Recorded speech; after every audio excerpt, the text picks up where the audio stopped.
ashab-i kiromlardan bu kitobda kelgan 10-lari Said ibn Amir radhiyallohu anhu xususlarida. Bismillahirrohmanirrohim. Al-azamatu tahta al-asmal. Juldir kiyimlar ostida bo'lgan bir azamat, olijanoblik.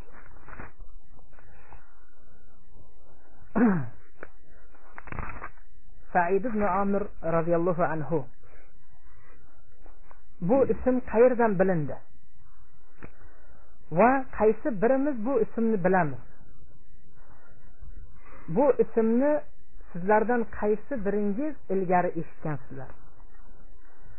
Ko'pchiligimizning gumonimiz shu bo'ladiki, mana shu savol berilgandan keyin shoyat bu kishini eshitmagan ekanman deymiz yoki bo'lmasa darrov atrofimizdagi birodarlarimizga qaraymiz, bir-birimizga go'yoki u kishi kim edilar o'zlari deganday qilib qarab qo'yamiz.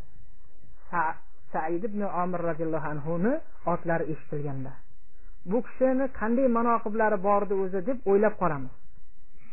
Haqiqatda har shu savol har birimizga keladi. Keling bir lahza mana shu baxtiyor kishi bo'lgan Said ibn Amir radhiyallohu anhu xususlarida ham biroz mana suhbatlashib o'tamiz. Ashab-i kiromlarni Rasululloh sallallohu alayhi va sallamning atrofida bo'lgan kibor ashab-i kiromlardan birlari edilar.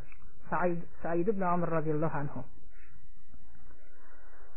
Lekin ashab-i kiromlarni, ya'ni avvalgilarni ismlari safida go'yoki bu kishi sal bir tushirib qoldirilgandek eslanadi. Lekin nihoyatda taqvodor bo'lgan, ibodatlarni maxfiy Allohga riyo sum'adan xoli bo'lgan holatda qilguvchi obid bo'lgan ashab-i kiromlardan edilar. Rasululloh sallallohu alayhi va sallam bilan birgalikda mashhadlarni va g'azotlarni hammasida ishtirok etdilar. Va musulmonlarning ichida nihoyatda yaxshi bo'lgan, ibrat bo'ladigan bir amallarni qoldirdilar Said ibn Amir radhiyallohu anhu. Said ibn Amir radhiyallohu anhu Xaybar fath bo'lgan yilda islomga kirdilar. Xaybar fathida islomga kirishliklari bilan va Rasululloh sallallohu alayhi va sallamga bay'at berishliklari bilan tamomiy hayotlarini va saxiyliklarini, tamomiy o'zlarini hayoti mana shunday harakatlarni islomga baxsh qildilar. Bu kishining eng go'zal sifatlaridan, manoqiblaridan Alloh taologa bo'lgan toatlari va dunyoni yaxshi ko'rmasliklari va doim itoat bilan tepaga qarab harakat qilishliklari va nihoyatda ibodatlarni maxfiy qilib, taqvo bilan qilib va o'zlarini Alloh subhanahu va taoloning oldida past tutishliklari. Mana shu sifatlarni hammasi mana shu pokiza ruh unda bo'lgan mana shu insonda mujassam edi. Bundan tashqari bu kishini mana manoqiblarida keladiki, agar u kishi yashayotgan joydagi faqirlarni agar bir saf qilib qo'yiladigan bo'lsa, hisob qilinadigan bo'lsa, o'zlari katta ishlarda, ya'ni amirlik ishlarida yoki shunday voliylik ishlarida ishlagan bo'lishliklariga qaramasdan u kishini faqir odamlarning ichidan topilardi. Shunday bir sochlari qo'zigan, kiyimlari nihoyatda bir juldir, mana shunday tashqi ko'rinishda musulmonlarni faqirlardan biror bir narsa bilan farq qilmaydigan kishi holatda ko'rishligi mumkin edi.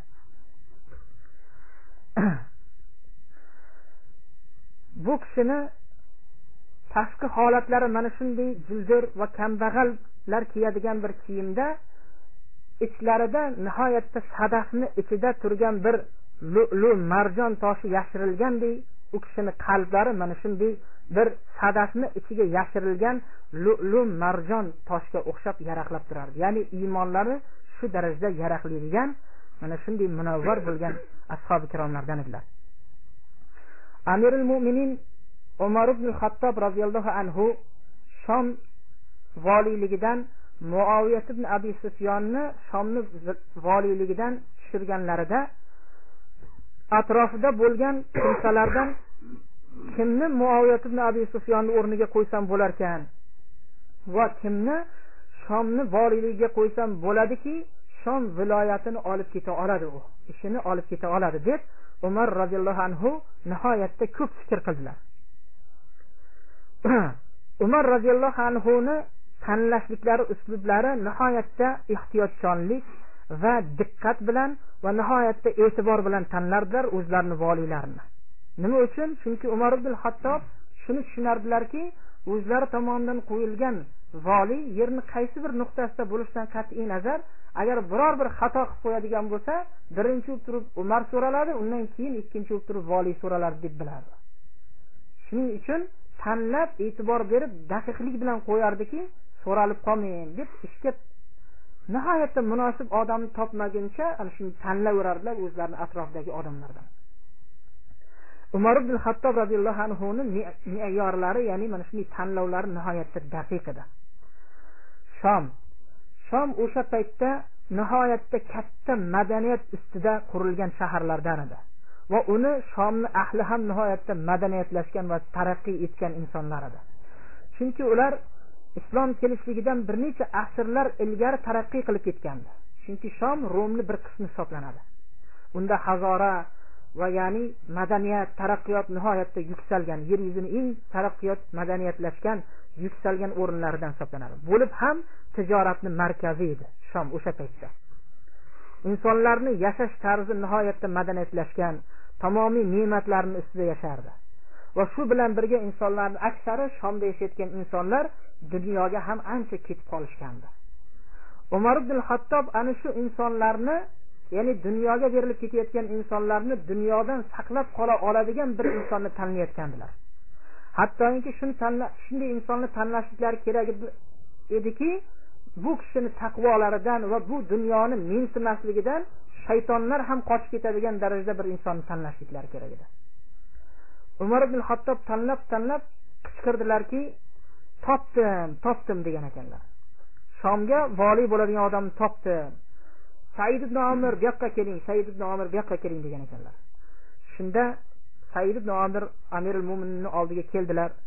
Shunda Amirul Mu'minin, siz Hims viloyatiga borib vali bo'lasiz degan ekanlar. Shunda Said ibn Amir radhiyallohu anhu, ya Amirul Mu'minin, menga bu narsani bermang, valilikni, bu amirlikni bermang. Uzr, men buni qila olmayman deganlarida va bo'lib ham aytgan ekanlarki, meni fitnalamang ey Amirul Mu'minin degan ekanlar. Ya'ni dunyoga borishlik bilan bo'lib viloyat, amirlik bilan fitnalamang meni deganlarda Umar ibn Hattob bir baqirib qichqirib bergan ekanlar. Vallohi la adauka atada'una amanatakum va xilafatakum fi unuqi thumma tatrukunani.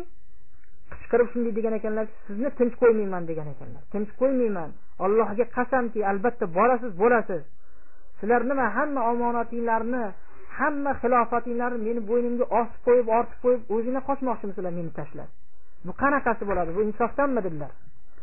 Umar ibn Hattob bu jiddiyliklarini ko'rib, Said ibn Amir haqiqatda o'ylab ko'rdilarda, undan keyin qanoat hosil qildilarki, haqiqatda Amirul Mu'minning gaplari to'g'ri.